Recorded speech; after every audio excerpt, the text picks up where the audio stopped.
Hello mga best! For today's mini vlog, sinama nga ako ni Daddy King, bibili daw kami ng materyales pang kisame. Nagsyuta bes, ek marugumi ka pa nyuklema, maligway jusawo.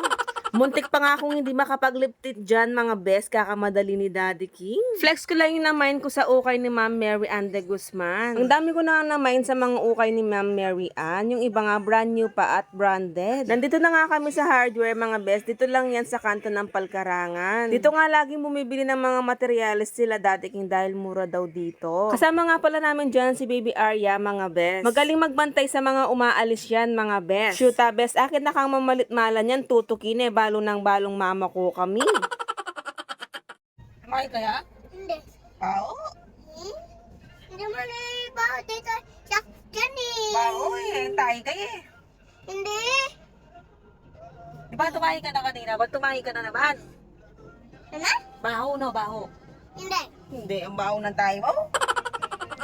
So, ito na nga mga best, papunta na tayo sa pinapagawa naming bahay. Matagal-tagal ko na nga kayong hindi na-update sa pinapagawa naming bahay. Ayan, at may chichismis na yung mga chikaudora dyan.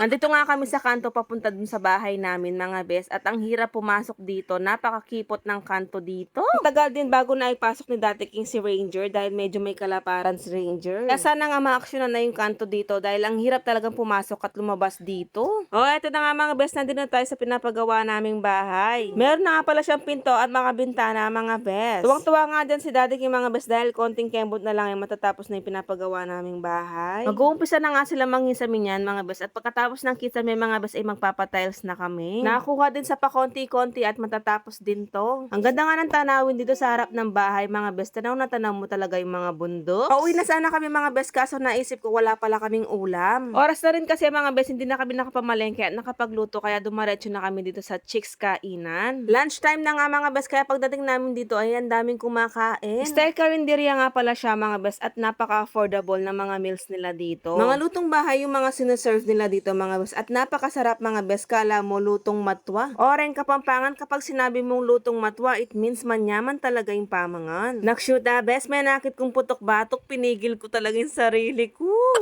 Tsaka na kapag nanganak ka na, doon ka na lang kumain ng mga ganyan-ganyan. Sa dami nga ng mga pagkain nila dito mga bes, hindi namin alam ni Daddy King kung ano ang uulamin namin. Kaya asadong baboy na lang yung pinili ni Daddy King at ako naman yung lechon paksiw nila. Oh, meron pang libreng sabaw, nuka rin ka pa. Pangalawang beses na nga namin kain dito ni Daddy King. Kesa naman sa lagi na lang ng fast food, dito ka na lang kumain. Kung tinatamad ka naman magluto or hindi ka nakapamalengke, pwede ka mag-dine in dito at mag-take out. Tuwing pumupunta kami dito ni Daddy King mga bes, marami talagang kumakain. Dito lang pala yan sa Santo Tomas Highway. Pagkatapos ng Alpha Mart mga best at kung galing ka ng Santa Cruz, nasa right side siya. O siya sa mga hindi pa nakapunta dito, kumain na kayo dito. Hindi mabubutas yung bulsa mo dito best, promises. Sa mga hindi pa pala nakasubscribe sa aming YouTube channel, mag-subscribe naman kayo, maawa naman kayo. Hanapin nyo lang yung Sanggalang TV sa YouTube nyo, mga best. Tapos pindutin nyo yung subscribe. Ganun.